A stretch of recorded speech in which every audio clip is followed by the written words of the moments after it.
Have you ever felt like your mind won't shut up? You try to rest, but a flood of thoughts breaks in what you said earlier. What you should have done differently. What might go wrong tomorrow. It's like living inside a movie that keeps replaying. Except you can't find the pause button. We call it overthinking, but it's deeper than that. It's not just stress, it's a war between you and your own thoughts. The more you fight them, the louder they get. But here's a truth most people never hear. Your thoughts are not the enemy. They're just visitors passing clouds in the sky of your mind. You don't need to control them to be free. You only need to stop becoming them. In this video, we'll explore the ancient Stoic skill that modern psychology calls cognitive diffusion, the art of stepping back from your thoughts, seeing them clearly, and finally taking your mind back. And near the end, I'll reveal a simple daily habit used by both philosophers and therapists that can quiet even your loudest mental storms. Stay with me because what you're about to learn can change how you think forever. We live in an age that rewards noise. Your phone buzzes before sunrise, pulling you into other people's schedules before you've met your own. Deadlines, headlines, expectations, and opinions stack up like open browser tabs you never close. In that crowded space, peace becomes rare not because it's gone, but because it has nowhere to sit. Look around. We've grown allergic to quiet. People fall asleep with a podcast just to drown out their thoughts. We scroll to avoid the ache of uncertainty, then wonder why our nervous system never calms down. Overthinking isn't just stress, it's rehearsal. We replay conversations, inspect silences for hidden meaning, and interrogate every decision until confidence collapses. Here's the quiet truth. The mind is a storyteller with a flair for drama. It confuses attention with danger, and repetition with truth. The more we chew the same worry, the more flavor it seems to have until it becomes suffering. But ancient wisdom offers a gentler way. The Stoics notice that it isn't the thought that wounds us, it's the grip. When we cling, we fuse with the story. When we loosen, we see the sky behind the clouds. You don't have to defeat your thoughts to rest. You only have to stop letting them sit in the driver's seat. 2,000 years ago, Epictetus lived with almost no external freedom. Yet he discovered the rarest freedom of all, sovereignty over attention. He taught, men are disturbed not by things, but by the views they take of things. In plain language, events are raw. Suffering is cooked in the mind. Stoicism trains this gap between raw data and cooked meaning. A colleague's short email is an event. They hate me is a view. A delayed reply is an event. I'm being ignored is a view. Peace grows when you separate what happened from what you told yourself about it.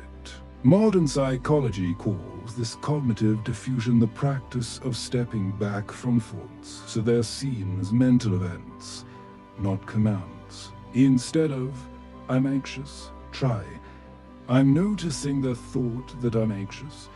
That 5-word bridge, I'm noticing the thought, shifts you from actor to observer. The feeling may still surge, but it loses authority. This is not denial, it's precision. You honor emotion without obeying panic. You acknowledge the weather without moving your house into the storm. Soldiers use it to function under fire. Parents use it to stay kind when exhausted. Leaders use it to choose clarity over impulse. Like any strength, it's trained one noticed thought at a time. In this episode, we'll map a simple path from mental noise to quiet authority.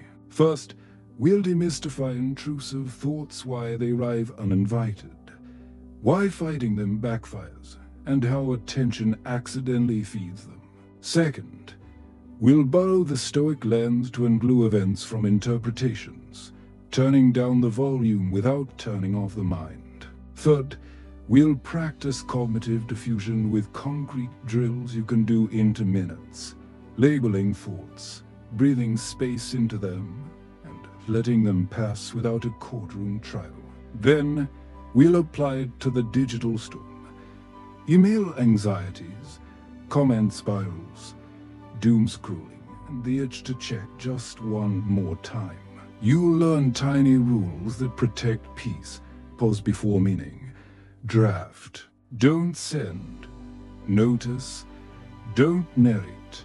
Finally, we'll anchor it all in a daily rhythm, a morning check-in, a midday reset, and a night inventory so calm becomes a system, not a slogan.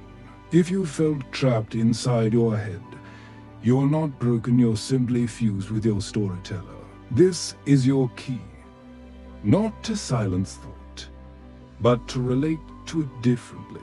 Once you stop fearing the voice in your mind, its volume stops controlling your day.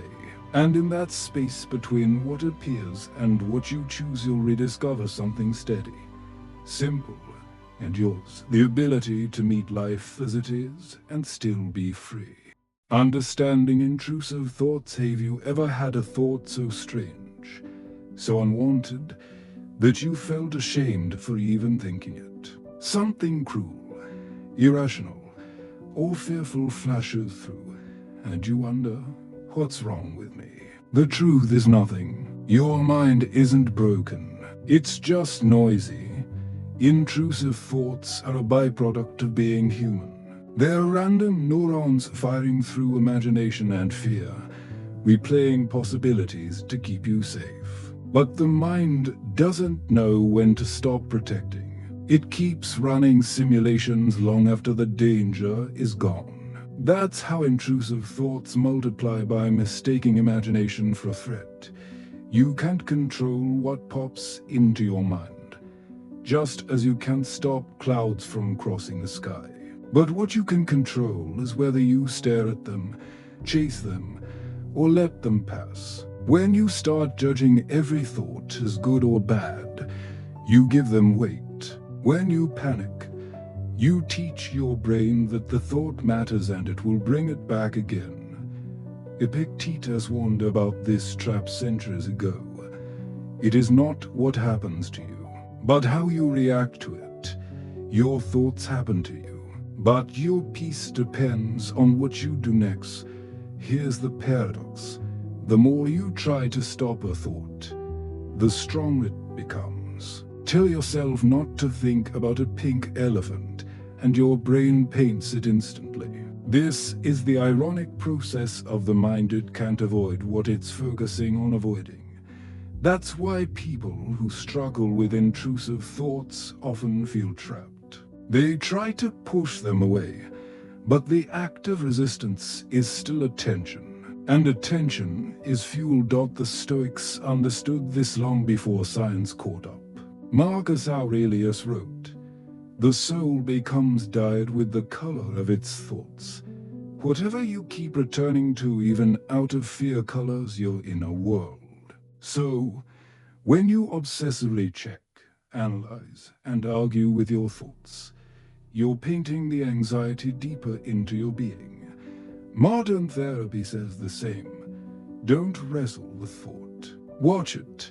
It's like quicksand. The harder you struggle, the deeper you sink. Freedom begins not in control, but in curiosity. Try saying, "Interesting. My brain just offered me that thought." No panic, no shame, just distance. That pause breaks the loop. And once there's space, your nervous system can do what it's designed to: calm itself down. Because peace doesn't come from beating your thoughts into silence. It comes from realizing they were never your enemies.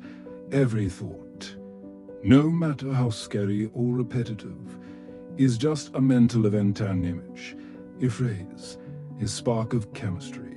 It's real as an experience, but not always true as a fact. The problem begins when you confuse the two.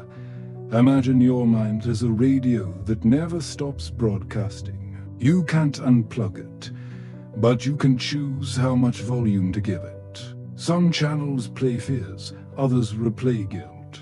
But none of them define who you are unless you start believing the voice behind the static. Epictetus taught his students to challenge impressions before accepting them. Don't say, "I lost it." Say, "It was returned."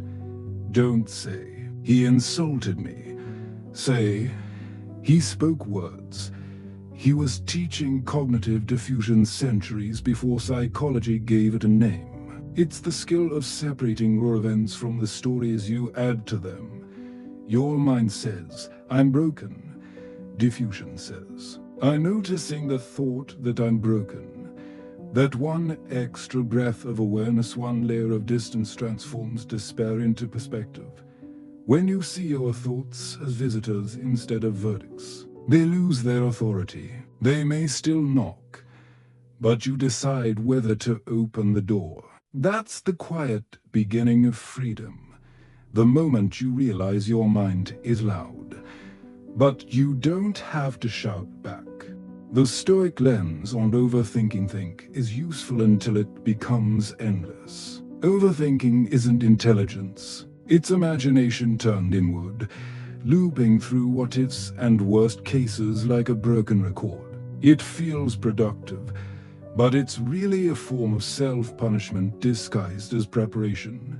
You replay every mistake, analyze every silence, and try to predict every outcome as if that will protect you from pain. But it never does. It only makes you live pain twice, once in your head and again in reality.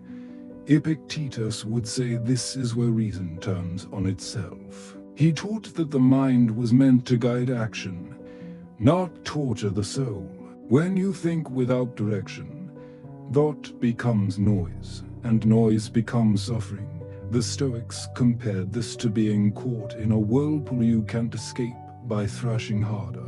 You must stop, float, and let the current slow before you swim. In our modern world, overthinking is the whirlpool. Emails, texts, deadlines, endless scenarios, each one pulling you deeper. But the solution hasn't changed in 2000 years. Don't believe every thought. Observe it. Detach before you drown. Because the goal isn't to stop thinking, it's to think clearly. On purpose. The Stoics had a simple formula for peace. Event plus judgment equals emotion. It's not the event that disturbs you, it's what you tell yourself about it. Imagine this. Two people get stuck in the same traffic jam. One fumes, gripping the steering wheel, hard racing. The other turns on a podcast, accepts the delay, and drives with calm. Same event, different story. The second person isn't lucky, they're trained. Marcus Aurelius wrote, "If you are distressed by anything external, the pain is not due to the thing itself, but to your estimate of it." That's Stoic algebra. Change the estimate, and the equation of suffering collapses. In overthinking, we forget this math. We let the judgment sneak in first. They ignore me. Gives, "I'm not valued. I made a mistake." Gives, "I'm a failure." We don't stop to separate the fact from the fiction. Try this next time. Write what happened in one column and what you felt in another. Then ask, which part is reality and which part is my story about it? That gap between the two, that's where Stoic clarity lives. And in that space, emotion softens into perspective. The Stoics reduce life to one question. Is this within my control? If yes, act. If no, release. That distinction, known as the dichotomy of control, is the cornerstone of both Stoicism and modern psychology. Because overthinking is almost always an attempt to control the uncontrollable. You can't control other people's reactions, but you can control your response. You can't control the outcome, but you can control your effort. When you forget this, your mind tries to play God, endlessly simulating futures it will never live. That's why anxiety grows with imagination. Epictetus said, "Some things are up to us, some are not, and yet we spend most of our mental energy in the second category. We chew on what we wish we could fix, while neglecting what we can improve. The Stoic way is the opposite. Anchor yourself in what's actionable, and let the rest float away." Write this down. Maybe even tape it near your desk. My job is effort. The rest is fate. It sounds simple, but it's revolutionary. Because when you focus only on what's yours to change, you stop drowning in what is and start breathing in peace.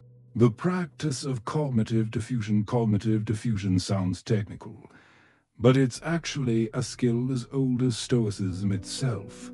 The ability to see your thoughts, not from inside them, but from above them. When you're fused with a thought, you become it. I'm anxious, I'm worthless, I'll never change. The statement fuses identity and emotion. You forget that you're the one thinking, not the thought itself. Diffusion is the art of separation, creating just enough space to breathe before believing. Psychologists teach, instead of saying "I'm anxious," say "I'm noticing the thought that I'm anxious." That one phrase shifts your relationship from actor to observer. You step out of the storm and watch it instead of being swept away. The Stoics taught the same idea through awareness of impressions. Epictetus said, "When an impression rises, say to it, you are only an appearance, not the thing itself."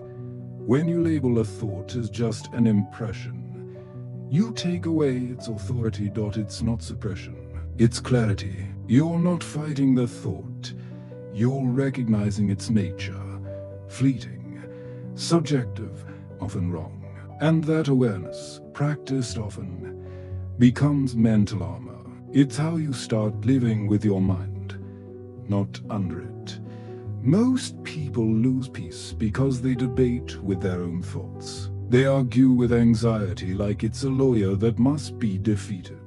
But every time you argue, you reinforce its importance. Instead, Stoics and modern therapists suggest labeling. Labeling is naming what's happening without judgment. I'm noticing the thought that I might fail. I'm noticing my mind is predicting disaster again. This is not denial, it's description. You're teaching your brain. This is a pattern, not a prophecy. The more you label, the more automatic it becomes. You begin catching thoughts mid-sentence, before they turn into moods. Epictetus compared this to guarding the gates of your mind. Letting in what's useful and letting the rest pass. Try this for one day. Write down every recurring anxious thought. Next to each one, add the phrase "I'm noticing the thought that." Watch how the emotional charge drops instantly. It's like draining poison from a wound. The pain fades when you stop feeding it. The point isn't to escape thinking. It's to recognize that thinking is something you do, not something you are. That simple truth can quiet a lifetime of mental noise. Once you've labeled a thought, the next step is to let it move on its own. Picture your thoughts as leaves floating down a stream. Each one drifts by, some dark, some bright, some heavy, but the stream never stops. Your job isn't to block the leaves. Your job is to watch them pass without chasing. This is cognitive diffusion in motion. When your mind whispers, "You're failing," you don't resist or agree. You observe it. You might even say quietly, "Thank you, mind. Then you return to what you were doing. That's the part people miss. Diffusion doesn't remove thoughts. It removes attachment. You stop identifying with the voice and start listening to the silence underneath it. Marcus Aurelius wrote, "The mind becomes invincible when it withdraws into itself and finds contentment there." He was describing this very act, inner withdrawal without escape. You are not running from life. You are rising above it. Practice this daily, even 60 seconds at a time. Notice, name, release. The thoughts will still come, but your relationship to them will change. And once that changes, everything does. Because peace isn't found in silence in your mind. It's found in no longer being its prisoner. Modern chaos, ancient calm. Your mind was never built for this much noise. Thousands of messages, screens, notifications, each one asking for attention, each one whispering that it's urgent. No wonder we can't think straight. We're not living anymore. We're reacting. Overstimulation creates a modern paradox. Constant connection, zero reflection. We scroll for peace and find pressure. We open our phones to relax and end up comparing our lives to everyone else's highlight reel. Even our rest feels like another performance. The Stoics lived in a world of chaos towards politics, poverty, but they protected one sacred thing, their inner stillness. They practiced retreat, not from the world, but from noise. Epictetus advised his students to keep your mind calm amid confusion. That advice feels written for us. So before you blame yourself for overthinking, pause. Your anxiety isn't weakness, it's a healthy mind overwhelmed by unhealthy input. You don't need a new personality. You need new boundaries for your attention. Because peace in the modern world isn't given, it's guarded. And that guarding begins with silence, even 5 minutes at a time. Imagine you receive an email that sounds cold. Your brain fills the blanks. They're upset with me. I messed up. Within seconds, your body reacts as if you're under attack. Tight chest, fast heartbeat, spiraling thoughts. But what actually happened? A few words on a screen. The rest was your mind's interpretation. This is the digital version of Stoic philosophy in action. Separate the event from the judgment. The event, an email arrived. The judgment, they hate me. One is fact, the other is fiction. Every notification, comment, or silence online is a mini Stoic test. You can't control how others communicate, but you can control how you interpret it. When your mind jumps to conclusions, stop and ask, do I know this for sure, or is this just my assumption talking? Marcus Aurelius did the same mental audit 2 millennia ago. He would pause before reacting, asking himself, is this within my power? That pause to seconds of awareness can save you hours of anxiety. So the next time your phone buzzes, practice this micro diffusion. Don't react. Read slowly. Breathe. Respond intentionally. That's Stoicism in real-time clarity before chaos. Here's an uncomfortable truth. Modern platforms aren't neutral, they profit from your distraction. Every second you spend anxious or overthinking online feeds an algorithm. And the more reactive you become, the easier you are to predict and sell to. That's why Stoic stillness is an act of rebellion. When you choose to slow down, you're not being lazy or taking back control from systems built to keep you agitated. You're saying, my attention belongs to me. Epictetus would call this freedom of the ruling faculty, the ability to decide what deserves your energy. You can't delete chaos from the world, but you can deny it residence in your mind. Start with small acts. Leave your phone in another room during meals. Don't check messages before sunrise. Enjoy a day by writing one quiet line of gratitude. Each small refusal to react trains your mind toward presence. And presence real. Grounded awareness is the modern form of Stoic mastery. You'll still live in the same world, but the noise won't own you. Because true calm isn't built by escaping modern life. It's built by standing in its storm and touched. Integrating the Stoic mind awareness is where all transformation begins. You can't change a thought you never notice. And yet, most of us live as if we're passengers inside our own minds, pulled by moods, hijacked by fears, reacting to stories we didn't even mean to write. The Stoics trained awareness like a soldier trains reflexes. Every day, they examined their minds, asking, "What disturbed my peace today?" Not to shame themselves, but to see clearly. Because what's observed loses its power to control. Try this. Throughout the day, pause and ask, where is my mind right now? Notice if it's in the past, rewriting mistakes, or in the future, rehearsing pain. Then bring it back to the present. That simple act of noticing pulls you out of autopilot and back into agency.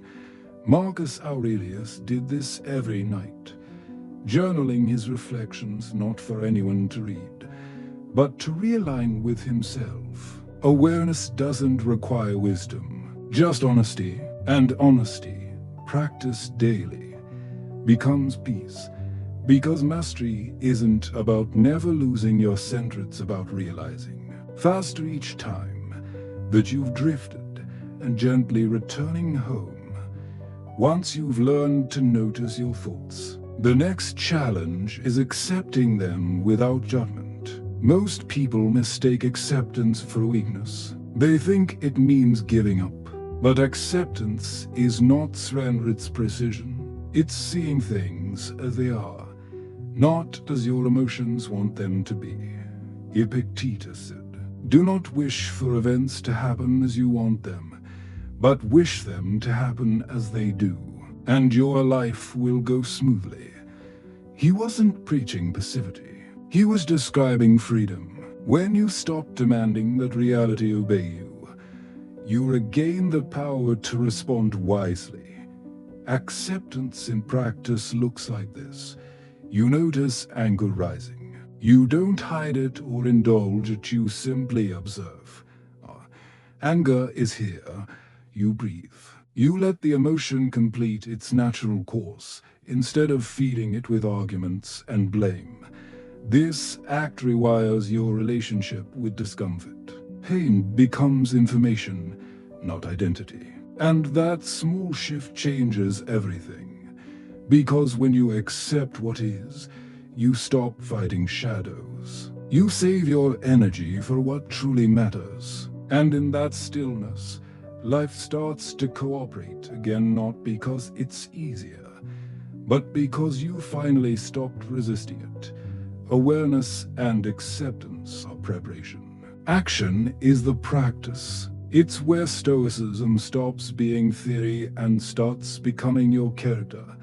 Living with a Stoic mind doesn't mean detachment from life, it means engagement without chaos. You still show up, you still care, you still feel, but you do it from choice, not compulsion.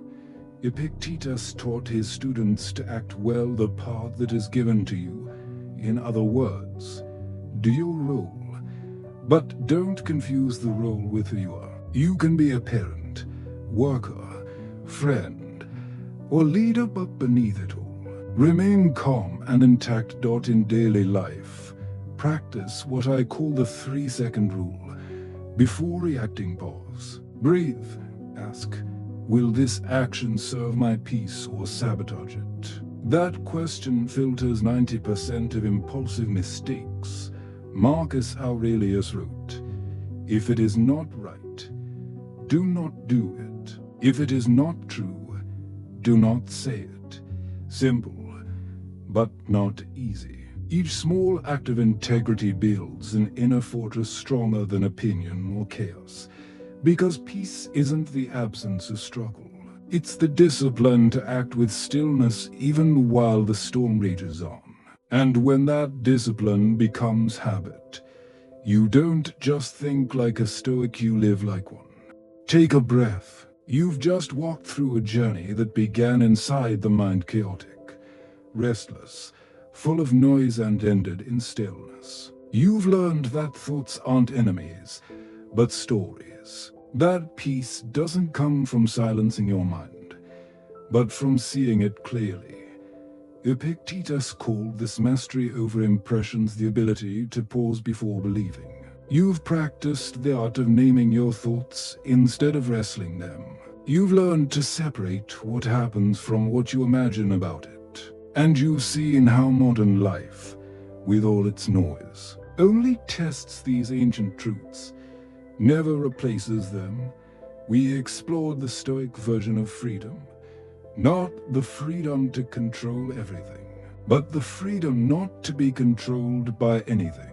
The skill of saying, this belongs to me, this does not, and within that boundary lies the beginning of peace. So if your mind feels calmer now, it's not because life got easier, it's because you stopped believing that calm required perfection. You learned what the ancients knew, that serenity is built moment by moment, in the small space between stimulus and choice. Knowledge changes nothing unless it becomes practice. The Stoics knew this. They measured wisdom not by what you could recite, but by what you could remain calm through. So how do you carry this into your daily life? Start small. Each morning, set a simple intention. Today, I will not believe every thought. That's enough. During the day, when anxiety rises, whisper, I'm noticing my mind's prediction, not reality. At night, reflect briefly. What thought ruled me today? And what thought did I let go? This is Stoicism in its truest form, not ancient philosophy, but living awareness. It's not about suppressing emotion or pretending you're invincible. It's about remembering that you have a choice always. The Stoic chooses to act, not react. To stay steady, not because life is fair, but because they refuse to let chaos choose their character. Epictetus practiced this every day. Marcus Aurelius wrote his reflections as reminders, not achievements. And you can too. Peace doesn't arrive fully formed. It's built, one mindful decision at a time. That's how ancient wisdom becomes modern strength. Before this video ends, pause again. Close your eyes if you can. Notice the stream of thoughts moving through you, plans, worries, memories. Now imagine each one as a leaf floating away on calm water. You don't chase them.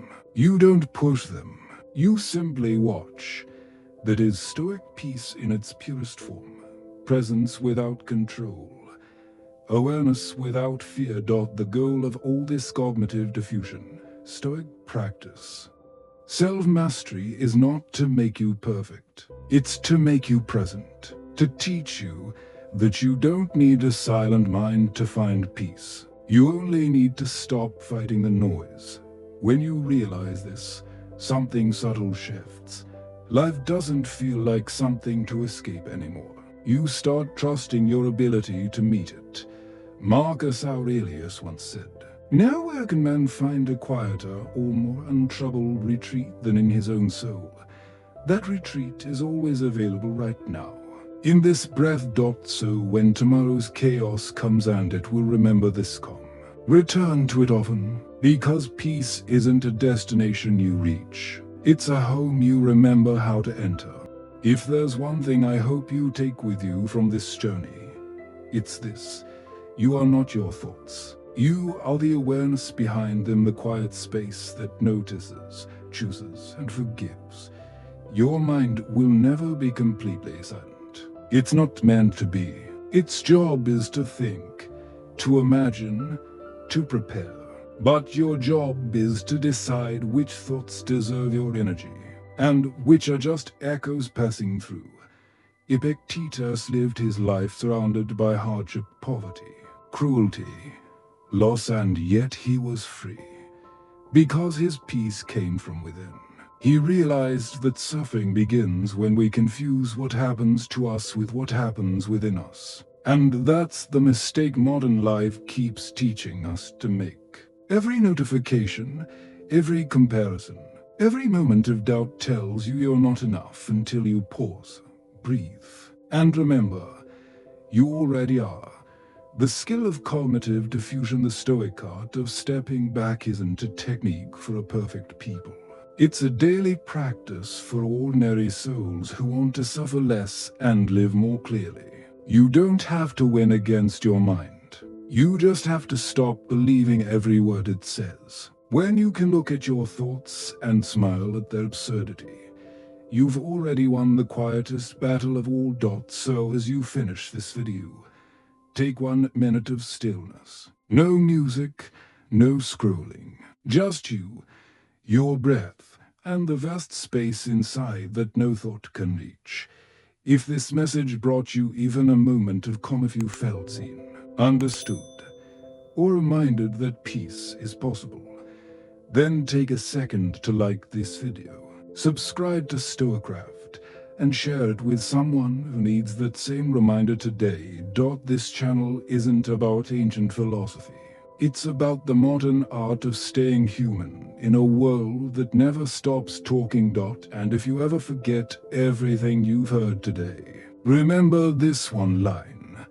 You can't control your thoughts, but you can choose your relationship with them. That's not just stoicism, that's freedom.